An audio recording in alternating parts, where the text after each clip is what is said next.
കാത്തിക്ക? എന്റെ കുട്ടികളെ കാത്തിക്ക. എന്തിനാ കാത്തിക്കണേ? 21 പേരെ കൊണ്ട് ഞാൻ വോട്ട് ചെയ്യിപ്പിച്ച്. മറ്റേ 2 പേരെ മറ്റേ പാർട്ടിക്കാർ നോട്ടിട്ടിട്ടുണ്ട്.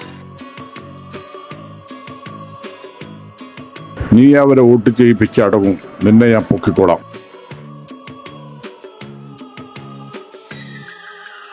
പെട്ടെന്ന് പൊക്കിയാ പൊങ്ങൂല സാറേ, ഞാൻ ഈ വാർഡിൽ തന്നെ കളിക്കും.